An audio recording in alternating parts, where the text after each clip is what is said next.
All right, we have an update on the New York business fraud trial case with Judge Engoron. There was a request filed, an 1,800-page request filed with the court begging Judge Engoron for mercy. Of course, after all the lovely insults and death threats and everything else caused by Mr. Donald J. Trump, begging for his mercy, stating that Donald J. Trump, the billionaire that has raised so much money off of his people, is too broke to pay the $455 million plus the $112 million in interest and $87,000 a day that is being added. He only has $100 million liquid cash.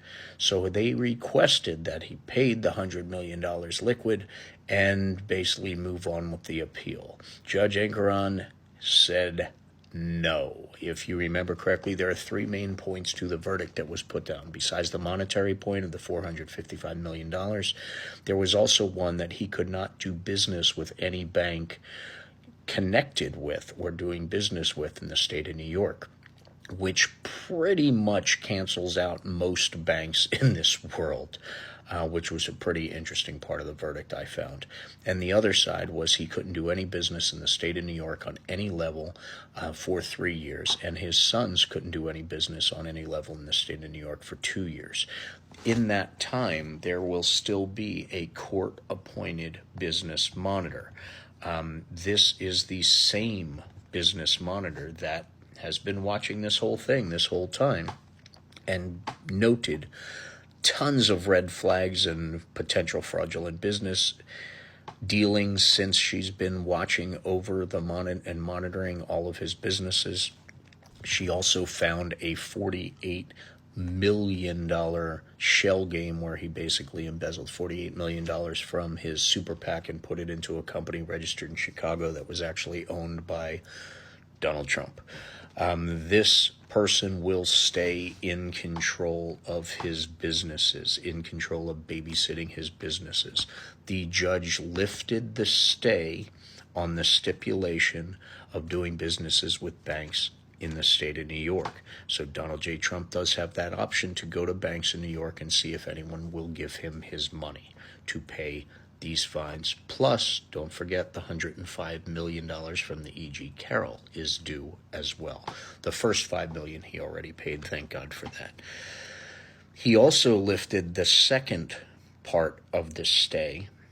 He granted a stay, banning him on doing business for the next 3 years. Now, these lifts, these stays that he put in place, that he granted, are only until the money is paid. He's giving him the opportunity to get it. Now, Donald Trump has a deal going through, supposedly, with his Truth Social, the near bankrupt, failing media company that he owns a big piece of, that is going through a merger with another business that was heavily scrutinized by the SEC because the way it was put together is very, very, very shady. Well, they did greenlight that merger, which could actually give him the liquidity that he needs to pay all of his fines, because that could be with $3-4 billion. But again, the ethics involved in that deal is a totally different story, and probably will end up with more lawsuits coming out of it. But anyway, this particular case right here was done. The verdict it was passed through. The stay that was denied with the money, he has a total of 25 days to come up with all that money, using the ability to do business with banks, using the ability to actually be part of his businesses until he comes up with that for the 25 days. That is his grace period. That is what Judge Engoron kindly gave him. After the 25 days, the state will have the power to seize his assets, sell his assets, and everything that goes along with it. So that's where we are on that case. And there's plenty more to come, a lot more cases to deal with. So stay diligent, stay educated, and be kind. This is getting interesting. God bless.